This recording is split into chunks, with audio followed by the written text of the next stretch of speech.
Alright, so we have new thing. Let's go and open it and have a look. I'm not big into unboxings, but you know, this is, I guess, one of those things where everyone likes to see the unboxing. Providing I can actually get into the thing.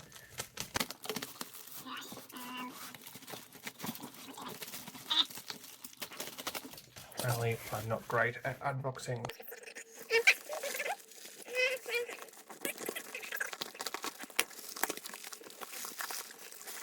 Ta-da! Right around. Look at that. There's a box. I'm going to try and bring this up here a little bit higher so that we can actually see this. Let me just stop this and okay, so let's back up a bit. About 2 months ago, there was several videos with the funky music, no less, that is showing off a new 1/24th scale buggy from Wltoys. It looked like very much like the Micro B. It bounced around a little bit, and it's a little different than what's been coming out now. Then slowly we got some more visuals. As you can see, while it's not quite a Micro B, it does have some very significant similarities. What we did find out was that it was using an 050 motor as opposed to the Micro B's 030 motor. There were other concerns, things like the bushings instead of the ball bearings. So let's start having a look. Okay, so alright, back now. I'm assuming this video is going to be upside down, so I'll have to sort it out. Box. It's Speeder Vagrant, which I don't know why. I don't know. You got a controller, which we'll pull out in a second. It's got the usual kind of battery and lipo pack, and here's the stuff on the side of the box, which is a little bit, I'll do a better photo, but it's saying it's got a powdered alloy diff, 050 motor, 3-in-1 gyroscopic receiver board, and 3-wire digital servo. It does say it has ball bearings, which is different than what was on the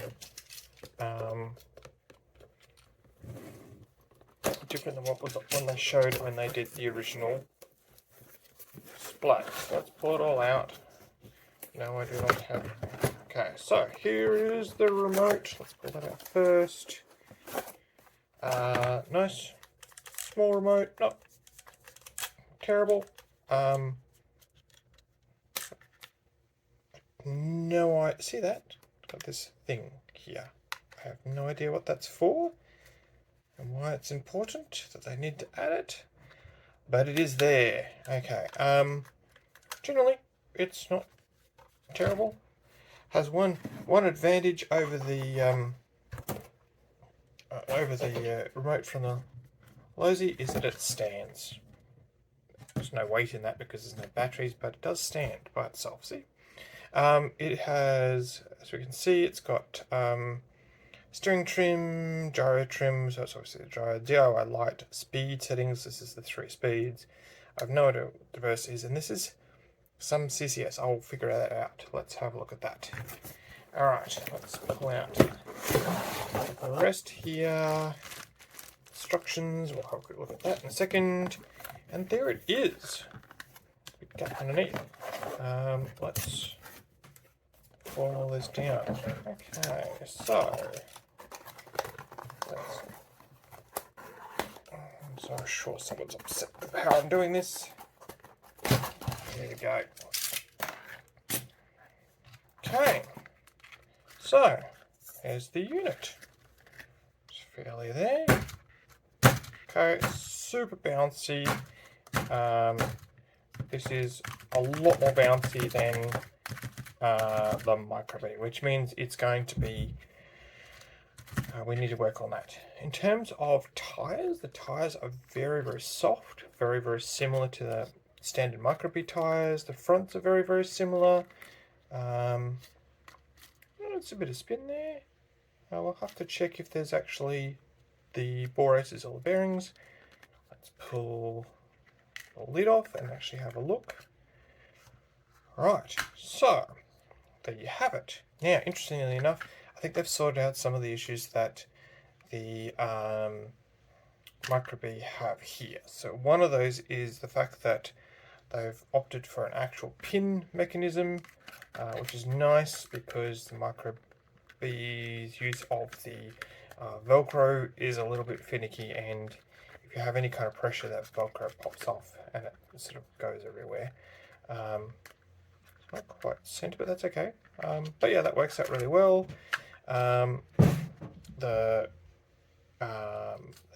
a slightly bigger motor, and the battery's in there. Now, how do we get that out?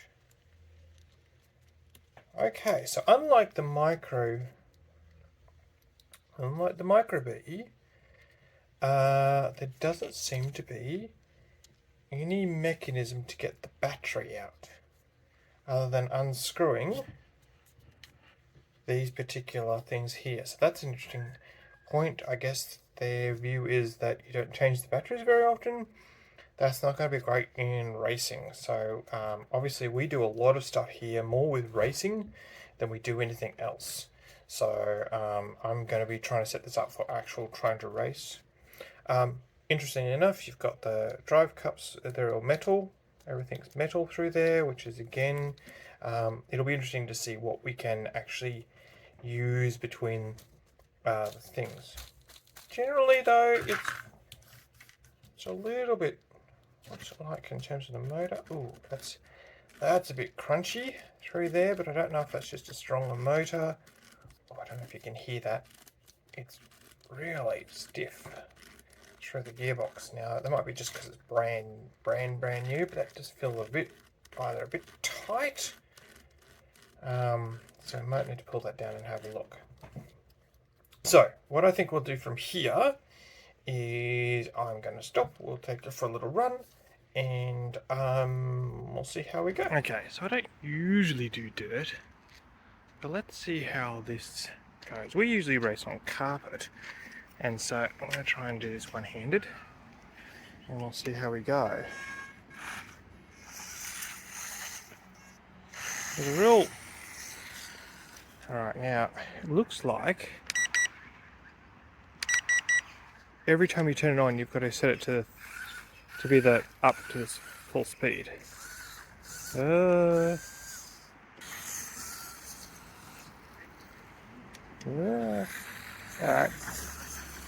Yeah, it's doing alright.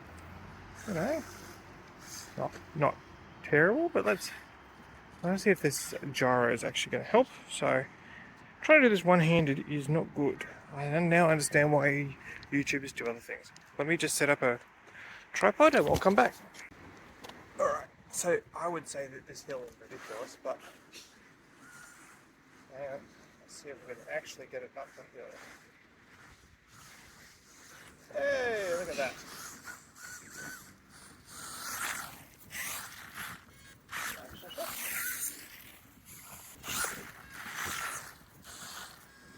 So, quite frankly, this thing is almost uncontrollable.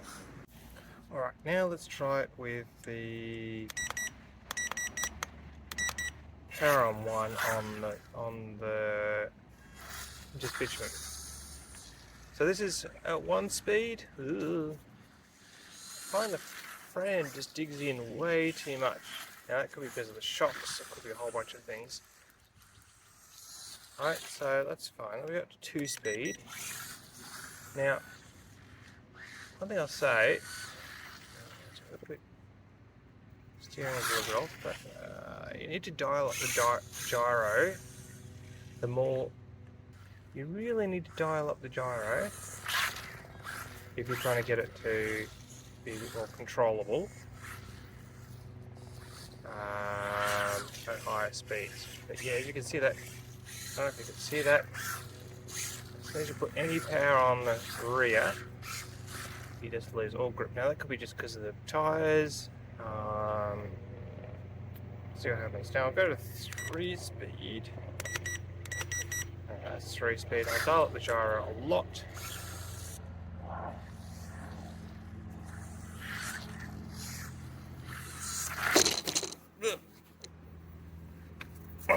Okay. taking out my camera.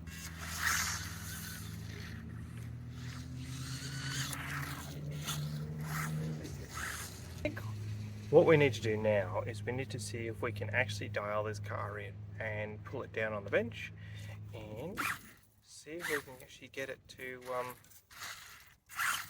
run a lot more nicely. Alright, so we're back here and it's been run. So let's actually pull this down a little bit. Motor is still warm after that run. And as you can see, it's pretty dusty now. Let me just unplug the battery. Okay, that's all kind of tied up there, but that's fine. Near the end of there. At least it has the shorter wires across there than the ridiculous amount of wires that the Wltoys has. Let's get these wheels off and actually have a look. Oh gosh, okay. That, I don't know if you can see that, it's pretty useless, that one. Let's actually use some Wltoys.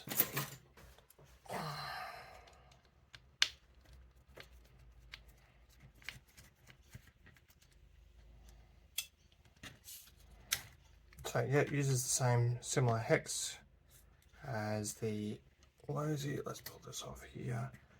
Right, so okay, so this, have a look at that. That is a bushing, which is not, it's a bit clunky, but it's not great. I think if you were certainly wanting to take this racing, you'd want to replace that with an actual bearing. And as you can see after the dirt, it's a bit clunky, so that might actually be half some of the problems that are going on. But at least all the parts are reasonably interchangeable with Wltoys, which is actually always good because it means that, you know, the more things the better.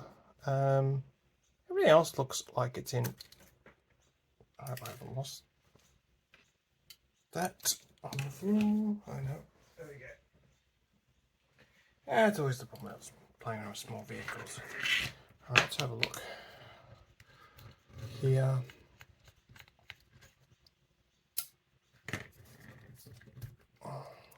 I think these, they've been glued. Yeah, I think they've been glued, but they have no, I don't think they've got, they're soft, but I don't think they've got any sponge in them. So you get this hard ridge around the edge and this kind of flat in the middle, and I think what happens is it kind of, I don't know if you can see that, it doesn't grip very well.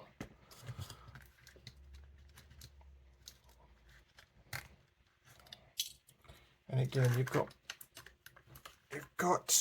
bearings at the back there, which is, I guess, not quite what it says on the box. The box says it's ball race, but I'm assuming that's in the gearbox here. So if I take this off. Oh. Okay. I'll look at the shocks as well in a second. So I'll put that down for a second. Let's have a look. Make sure I don't lose anything. Ooh, I don't know if you can see that. There's a lot of wobble in that shock, which makes me think that these are not going to be able to be oil filled. And if that's the case,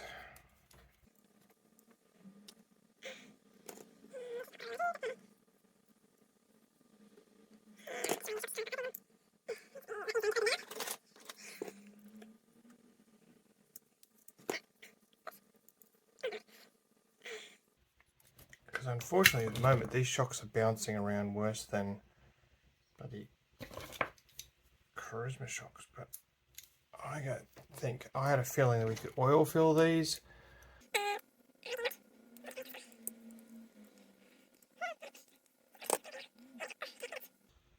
Well,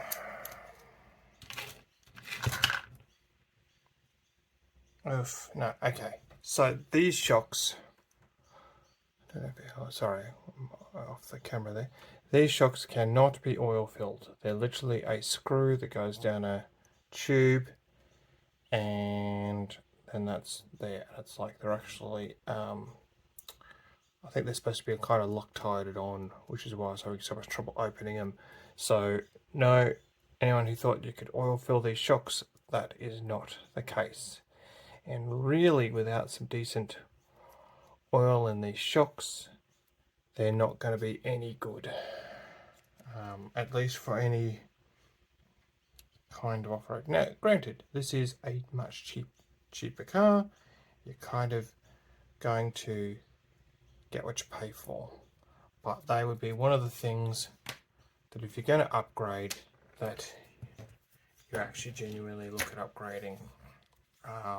And there's a few cheapies on AliExpress that I'm sure people can use. So certainly the shocks will be one of the first things to upgrade. Let's see if I can get a bit more of this off.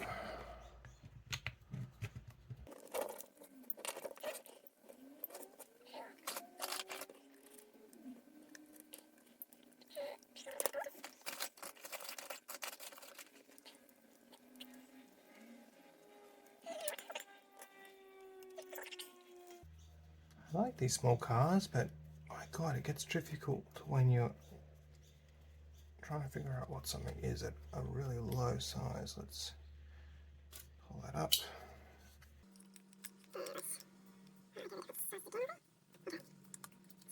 Let's have a look.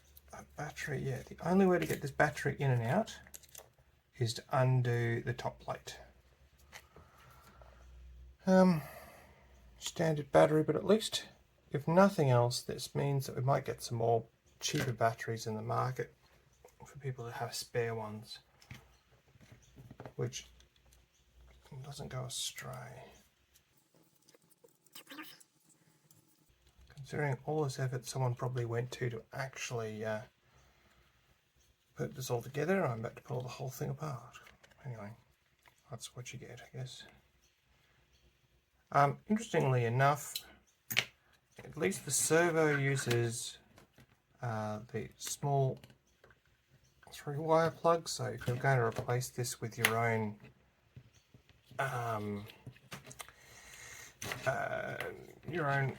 receiver, you know, it's nice that you at least have micro plugs to start with, and it's certainly one benefit over the micro P. But interestingly enough, the chassis has a fair bit of flex, so it definitely needs that top plate for strength. It could easily quite snap the back end if you weren't careful.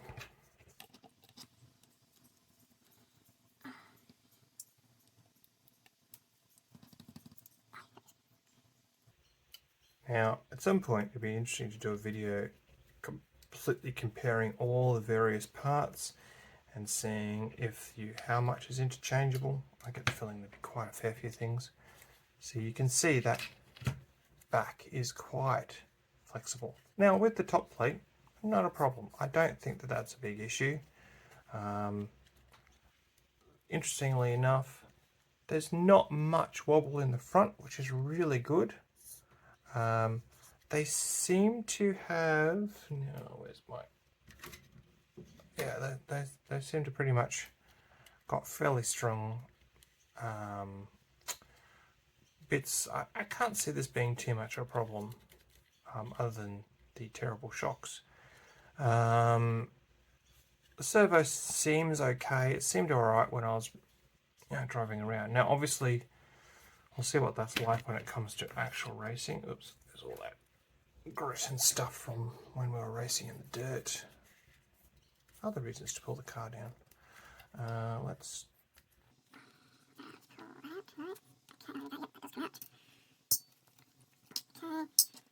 Dog bones are nice. As I said before, they're metal. They look, just measuring that up, they look almost identical in length to and size to the micro B, so I don't see that being a big issue. Let me just pop this off because now that's all apart. It's a bit easier.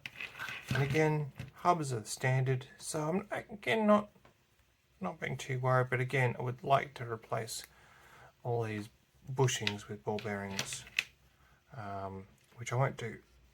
I've got another one of these coming, so I won't do that straight away. Get that off. Okay. Let's see if we can get this cover plate off.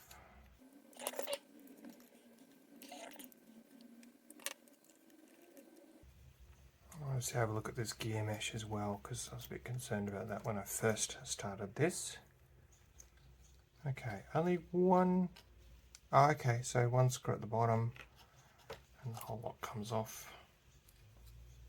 Oh, yeah, it's also the top plate screw. That, I'm going to have a look at this very closely. That gear mesh is right in there. Now that's probably why it sounded so horrible. You can see it's not being done very well. Let's take that.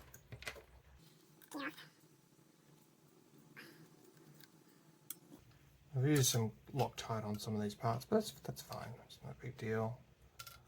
Again, it's bushed. I don't know if you can see that. It's bushed in there.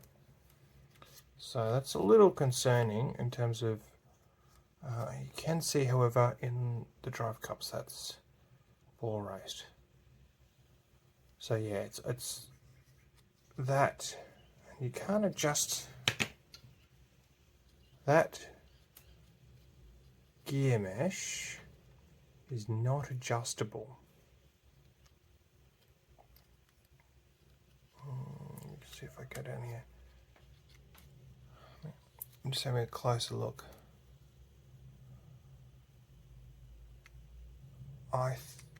It might wear down, but I don't know if you can really see, but I find that just a little bit too tight.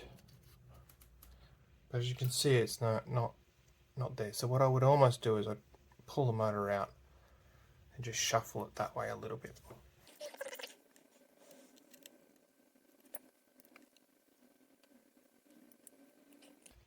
Okay, that's the motor plate off. It's just a bit of aluminium. I think that's fine for this kind of thing. I don't think it particularly needs to be, you know, super fancy or anything. You know, just needs to be enough to.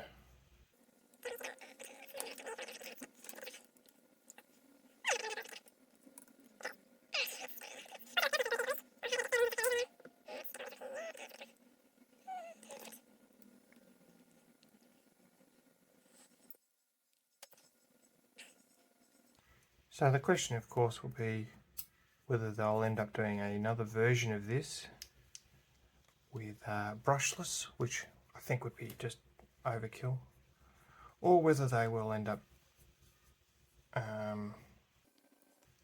maybe doing a professional version which has ball races and better shocks.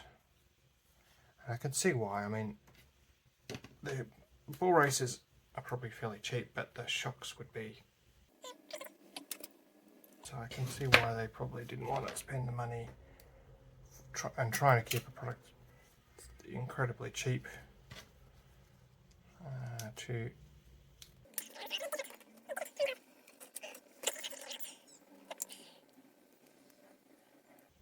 Interestingly enough, the hex set that I'm using is actually a micro B hex set.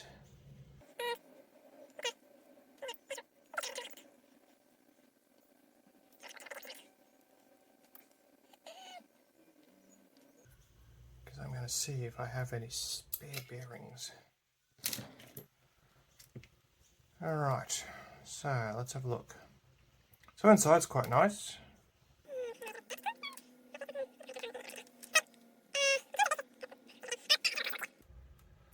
So you got a nice diff, dry as anything. It's got We need to put some grease in there. Not a lot. There's nothing in the gearbox in terms of grease, so you might want to grease the gearbox. In terms of bearings, there's obviously some bushings which you're just not going to get away from because they're tiny. And you can see there's a bearing here. So they're ball raced means that their outdrive cups are ball raced, and that's about it. I can't see any other bearings. Oops.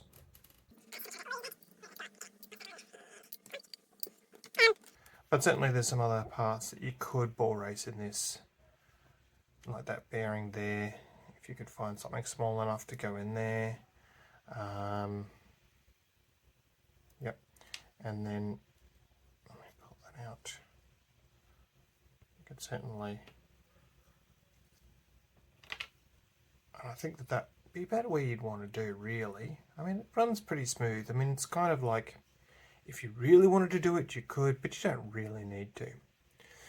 Alright, so, given that we've kind of pulled this apart, and I have to get this back together because I actually have to use this car, I think what I am going to do at this point is have a look and see if I can get some bearings, at least for the hubs, for these, the front and rear hubs.